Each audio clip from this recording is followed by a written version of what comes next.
Implementasi kurikulum Merdeka berupaya untuk memulihkan pembelajaran demi mewujudkan transformasi pendidikan di Indonesia ke arah yang lebih baik.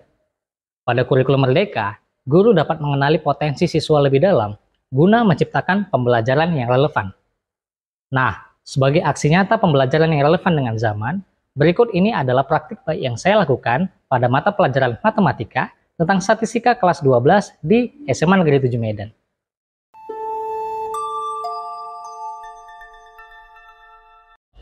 Statistika sebenarnya seringkali ditemukan dalam kehidupan sehari-hari siswa, seperti sensus penduduk.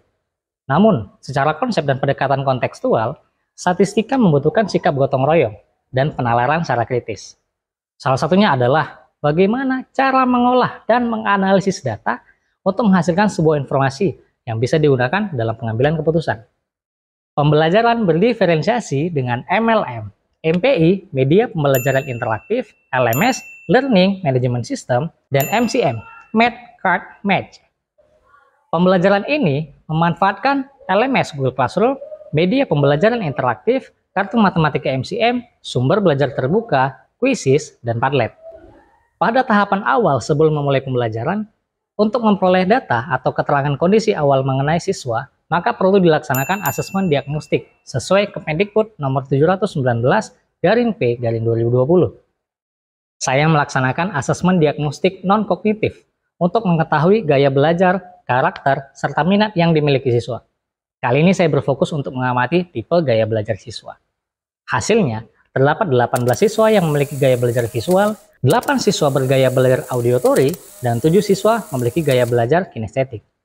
Hasil asesmen ini guna mempersiapkan bahan ajar yang akan saya berikan kepada siswa. Nah, dalam hal ini, saya perlu mempersiapkan bahan ajar dalam bentuk media pembelajaran interaktif, video, podcast, dan lembar kerja.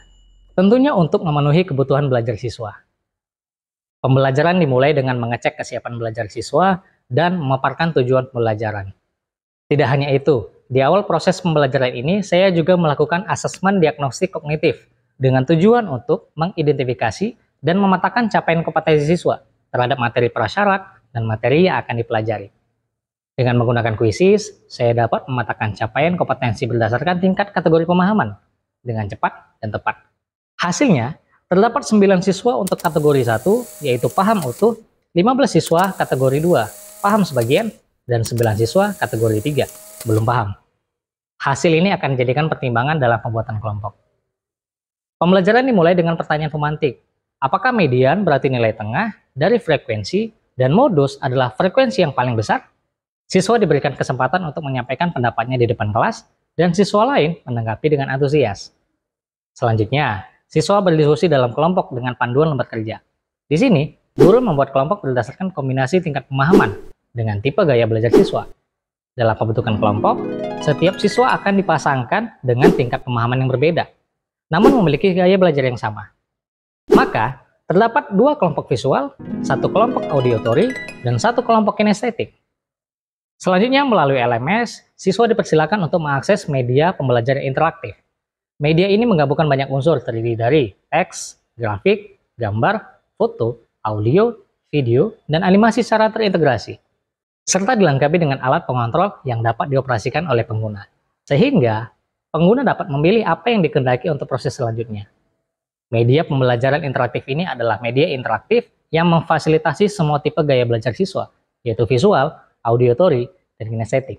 Dengan MPI ini, siswa dapat menganalisis materi dengan tepat dan menjadi sumber belajar untuk menyelesaikan lembar kerja. Saat berdiskusi di kelompok, siswa dengan kategori 1, yaitu tingkat pemahaman utuh, akan menjadi narasumber di kelompoknya masing-masing.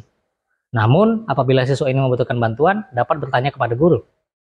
Guru juga memberikan sumber belajar untuk meningkatkan pemahaman siswa kategori berkembang, sesuai dengan gaya belajar mereka. 2 kelompok siswa yang memiliki gaya belajar visual akan belajar dengan mengamati video pembelajaran melalui YouTube. 1 kelompok siswa auditory belajar dari menyimak media podcast, dan 1 kelompok kinestetik akan bertindak lebih aktif dalam menyelesaikan lembar kerja. Khusus untuk siswa kategori 3, guru wajib melakukan pendampingan dan memberikan penjelasan lebih intensif. Tahap selanjutnya, siswa diajak bermain dengan MCM dan aplikasi random name pickers di depan kelas. Setelah tadi berdiskusi secara berkelompok, kini individu siswa akan dipanggil secara acak untuk mencocokkan kartu matematika MCM ke lembar kerja yang ada di papan tulis. Setiap siswa maju satu persatu hingga menyelesaikan soal statistika tersebut.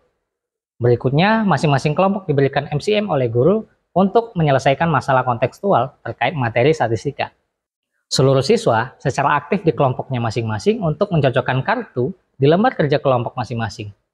Pada tahapan selanjutnya, masing-masing kelompok mempresentasikan hasil diskusi. Jadi untuk mencari mean, kita mengalihkan frekuensi dengan titik tengah dari berat badan. Min 50,66, modus 51,7. Setelah kegiatan dalam kelompok selesai, siswa diberikan asesmen formatif dengan rentang waktu yang ditentukan. Asesmen ini terdiri dari jenis soal sederhana dan pengayaan. Langkah pertama, soal sederhana diberikan kepada seluruh siswa. Selanjutnya, soal pengayaan dikerjakan oleh siswa yang telah selesai terlebih dahulu sebelum waktunya habis. Pada kegiatan penutup, siswa dan guru memberikan kesimpulan dan menuliskan refleksi di Padlet terhadap kegiatan pembelajaran hari ini.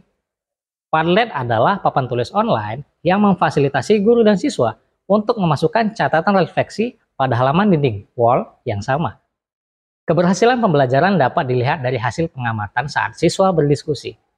Kemudian penilaian keterampilan dan kinerja saat presentasi, serta hasil asesmen formatif yang meraih kriteria ketercapaian tujuan pembelajaran.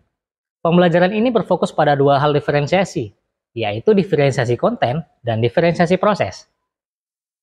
Pada diferensiasi konten, setiap siswa diberikan sumber belajar yang sesuai dengan gaya belajarnya, yaitu auditory, visual, maupun kinestetik. Kedua, diferensiasi proses.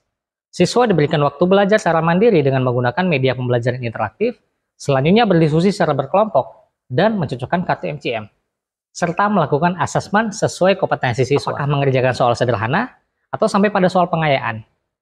Karena setiap anak itu istimewa dan unik, maka pembelajaran berdiferensiasi merupakan persyaratan bagi terlaksananya pembelajaran yang relevan untuk semua. Juga melakukan optimalisasi penggunaan teknologi ini memberikan pengalaman berharga bagi siswa dalam mengikuti perkembangan zaman. Inilah jawaban kita sebagai upaya untuk memulihkan pembelajaran demi mewujudkan transformasi pendidikan di Indonesia ke arah yang lebih baik. Inilah praktik baik yang saya laksanakan di SMA Negeri 7 Medan.